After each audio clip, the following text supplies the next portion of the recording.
Part 6. The Last Miles to Hell.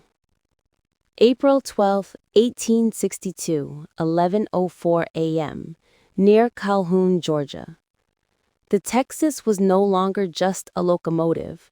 It was a bullet, a screaming iron projectile tearing across northern Georgia's tracks at full throttle, with William Fuller hanging from the cab like a man who had run out of fear hours ago.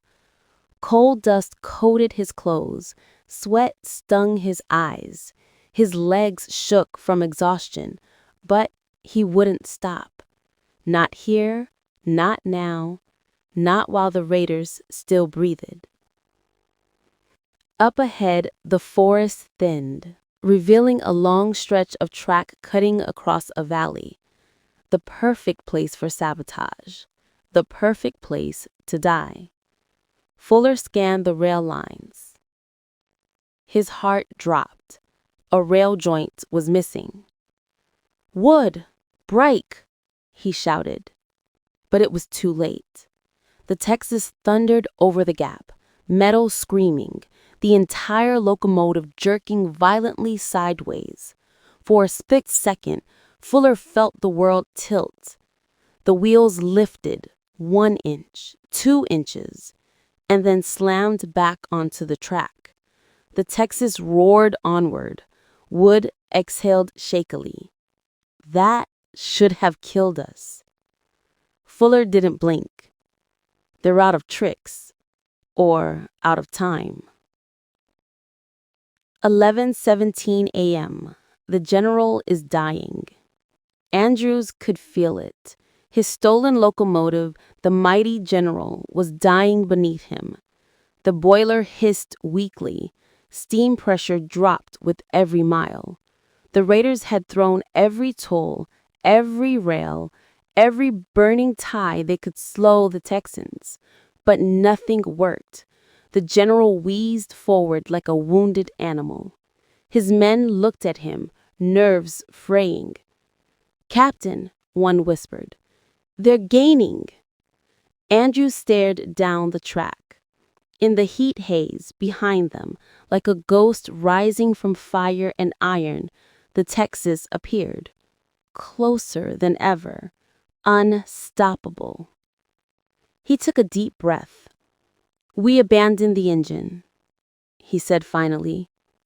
"We run on foot." The raiders froze. "But sir," "No engine can outrun the truth," Andrews said quietly, "and the truth has caught us."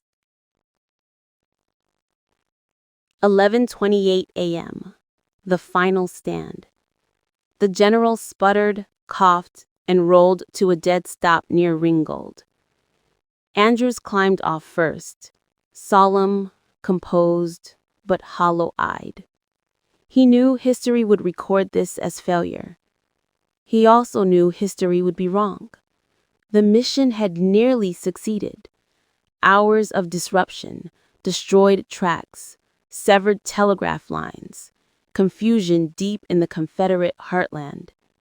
He looked west, toward Chattanooga. "So close," he whispered. The forest echoed with the distant roar of an approaching locomotive, the Texas.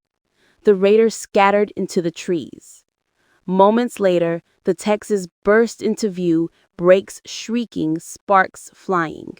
Fuller leapt from the engine before it fully stopped, sprinting toward the abandoned general. He saw the empty cab, the footprints leading into the brush, the shredded remains of sabotaged rails behind them. And he allowed himself a single breath of victory. Then he ran after them.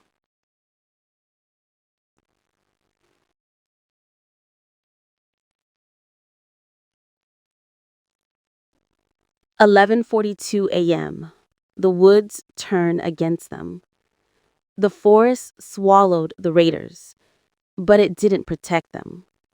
Exhaustion dragged at their legs, hunger clawed at their stomachs, and the Confederate militia tightened the noose mile by mile. One by one, the Andrews raiders were captured. Some surrendered gently. Some were dragged screaming. Some collapsed from thirst and shock. One was shot trying to cross a stream. Andrews lasted the longest, but even by dusk, his luck ran dry. Surrounded on 3 sides, he raised his hands slowly.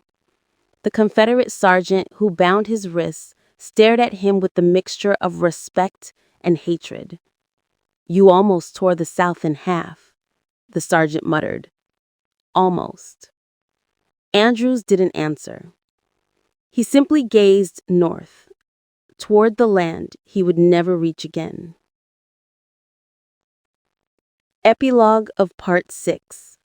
The Price of a Mission.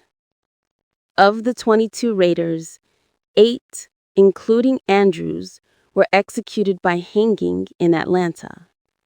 The rest survived months in brutal Confederate prisons. Some escaped, some were exchanged, some returned home forever changed. Years later, when medals of honor were introduced, the Andrews Raiders became some of the first recipients in U.S. history. Even William Fuller, Confederate pursuer, relentless, unstoppable, was celebrated in the South as a hero.